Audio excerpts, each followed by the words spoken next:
Russian folk tales. This page is entirely dedicated to the folk tales of Russia and Ukraine. Tales are the part of culture, traditions, customs, and history of people. Many generations of Russian, and not just Russian, children have been brought up by these glorious and magnificent tales. I hope that you and your children will enjoy them too. Baba Yaga. Once upon a time, there was a man and woman who had an only daughter. When his wife died, the man took another. But the wicked stepmother took a dislike to the girl, beat her hard, and wondered how to be rid of her forever.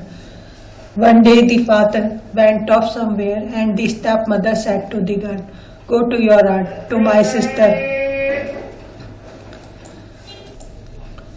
Go to your aunt, to my sister, and ask her for a needle and thread to sew you a blouse." The aunt was really Baba Yaga, the bonny witch. Now the little girl was not stupid, and she first went to her own aunt for advice. "Good morrow, auntie," she said. "Mother has sent me to her sister for a needle and thread to sew me a blouse.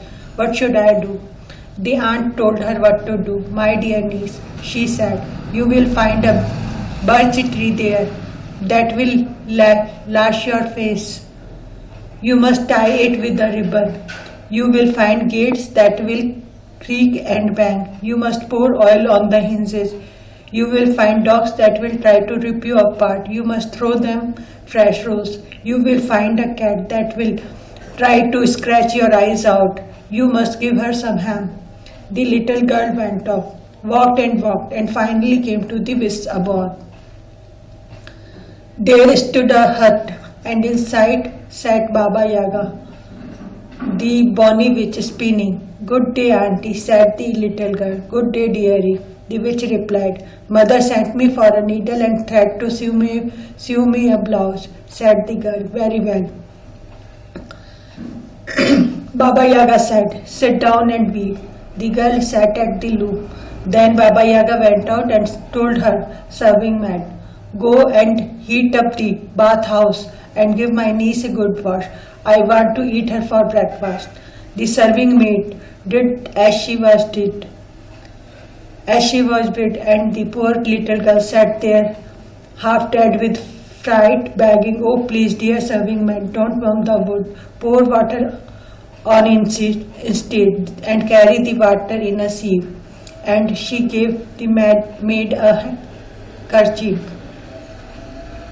Meanwhile, Baba Yaga was waiting. She went to the window and asked, "Are you weaving, dear niece? Are you weaving, my dear?" "I am weaving, auntie," the girl replied. "I am weaving, my dear." When Baba Yaga moved away from the window, the little girl gave some ham to the cat and asked her whether there was any escape. At once the cat replied, "Here is a comb and towel. Take them and run away. Baba Yaga will chase you. Put your ear to the ground, and when you hear her coming, throw down the towel, and a wide river will appear. And if she crosses the river and starts to catch you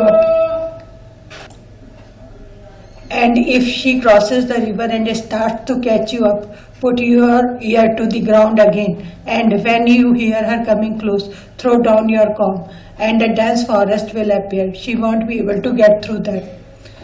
The little girl took the towel and comb and ran. As she ran from the house, the dogs tried to tear her to pieces, but she tossed them the fresh rolls and they let her pass. The gates tried to bang shut, but she poured some oil on the hinges and they let her through. The birch tree tried to lash her face, but she tied it with a ribbon and it let her pass. In the meantime, the cat sat down at the loom to weave. Though, truth to tell, she tangled it all up instead. Now and then Baba Yaga would come to the window and call, "Are you weaving, dear niece? Are you weaving, my dear?" And the cat would answer in a low voice, "I am weaving, auntie, I am weaving, my dear." The witch rushed into the hut and saw that the girl was gone. She gave the cat a good beating and scolded her for not scratching out the girl's eyes, but the cat answered her, "I've served you for years, yet you've never even given me a bone, but she gave me some ham. Baba Yaga then turns on the dogs, the gates, the bustee, and the serving maid, and set to thrashing and scolding them all.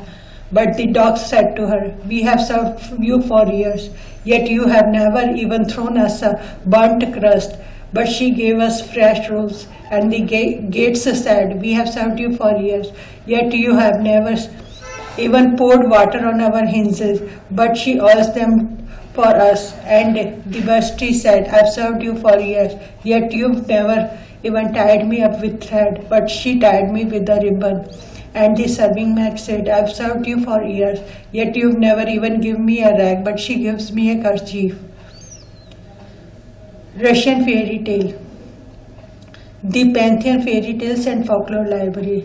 In this most comprehensive collection of classic Russian tales available in English, we meet both universal fairy tales figure, thieves and heroes, kings and peasants, beautiful damsels and terrifying witches, enchanted children and crafty animals, and such uniquely Russian characters as Koshki, the Deathless, Baba Yaga, the Swan Maiden, and the Glorious Firebird.